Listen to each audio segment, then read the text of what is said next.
요즘은 지방을 보존하는 게 가능한 좋다는 트렌드가 있습니다. 그래서 환자분들도 눈 밑 지방이 많다고 해서 그걸 무작정 제거를 한다기보다는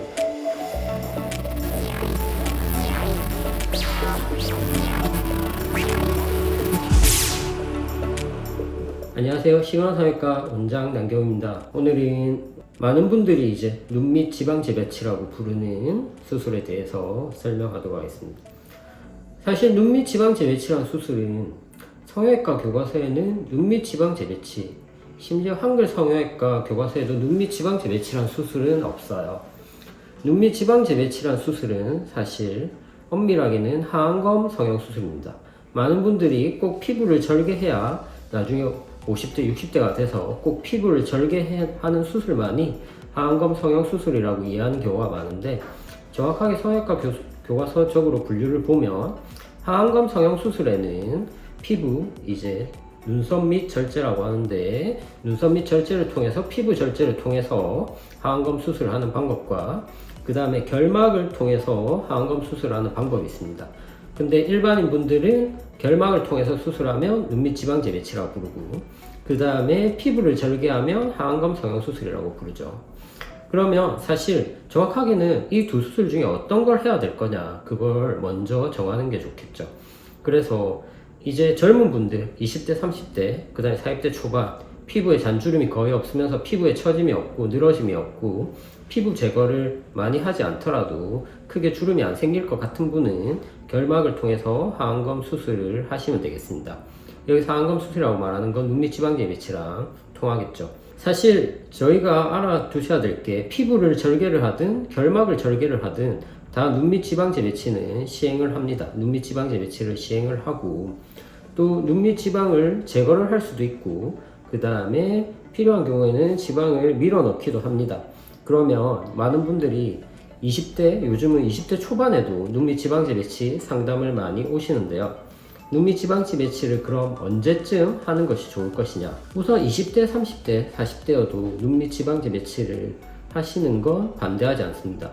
충분히 하면 좋겠지만, 하나 고려해야 될 건 윗눈꺼풀에서 내가 지방이 많느냐 적느냐, 이걸 한 번쯤 고민을 해보시고 상담을 해보셔야 되는데요.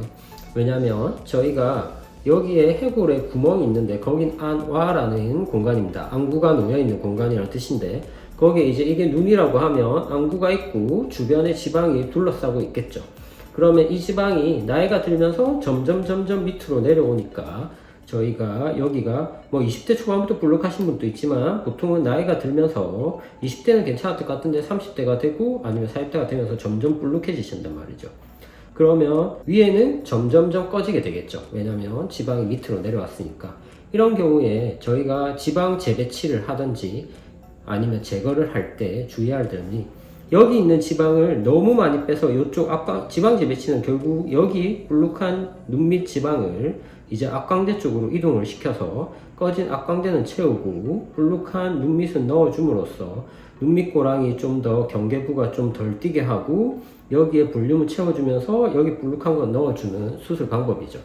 하지만 여기 밑에 있는 지방을 과도하게 빼거나 아니면 과도하게 제거할 경우에는 결국 위에 지방이 더 밑으로 내려와 버리기 때문에 눈꺼짐이 좀 생기거나 아니면 추후 생길 소인이 있으신 분들 같은 경우에는 추후에 눈꺼짐이 더 많이 심해질 수 있습니다. 그래서 요즘 쌍꺼풀 수술을 할 때도 사실 예전처럼 지방을 많이 제거하지는 않아요. 일반적으로 요즘은 지방을 보존하는 게 가능한 좋다는 트렌드가 있습니다. 그래서 환자분들도 눈밑 지방이 많다고 해서 그걸 무작정 제거를 한다기보다는 요즘은 경막 강화라는 개념이 많이 등장을 하고 있는데요. 사실 뭐 성형외과 의사들 사이에서는 예전부터 있던 방법이지만 요즘 그걸 뭐 의사들이 유튜브에서도 많이 얘기하면서 나오고 있습니다. 경막 강화라는 것은 이 눈밑 지방을 싸고 있는 막이 있는데, 이 막을 이제 눈매 교정처럼 서로 묶어서 쪼아줌으로써 지방이 들어가게 만드는 방법입니다. 그래서 지방이 이제 윗눈꺼풀의 지방은 많지 않고 밑에만 볼록하신 분들 같은 경우에는 이 지방을 너무 많이 재배치하거나 제거하기보다는 가능한 밀어 넣어 주어서 이제 윗눈꺼풀의 지방을 어느 정도 보존하는 방법으로 하시는 게 좋고요. 결국 우리 얼굴은 다 이어진 공간이기 때문에 한쪽을 너무 과하게 시술할 경우에 다른 쪽에도 영향을 미칠 수 있기 때문에 그런 부분을 고려해서 하셔야 됩니다. 그 다음에 또 하나 말씀드리면 뒷밑 트임을 이제 눈꼬리가 많이 올라가신 분들 같은 경우에 뒷밑 트임을 같이 하시게 되면 이게 결국 꼬리만 내려오는 게 아니라 눈 모양만 변하는 게 아니라 전체적인 조직들이 다 내려오기 때문에 눈밑 지방이 좀 있으신 분들은 뒷밑 트임을 하시고 눈밑 지방이 더 심해지시는 경우가 있어요. 이런 경우에도 좀 더 눈밑 지방 재배치 수술을 같이 고려할 수는 있겠죠.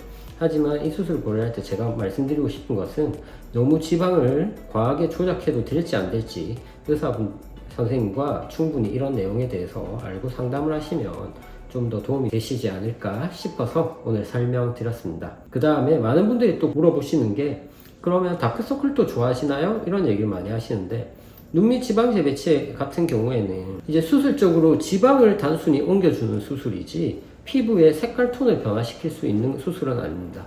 눈밑 지방이 볼록해서 음영이 지거나 그늘지거나 그런 부분들은 수술을 통해서 어느 정도 개선이 되겠지만 기본적으로 눈밑의 다크서클이 피부 톤 자체가 많이 어두우시고 그 다음에 간혹 이제 뭐 또 혈관이 너무 많아서 혈관이 비쳐 보이거나 이런 분들 같은 경우에는 사실 수술로 해결이 그런 부분들은 어려우니까 그런 부분들은 레이저를 통해서 같이 조금 개선을 고민하시는 게 좋으실 것 같습니다.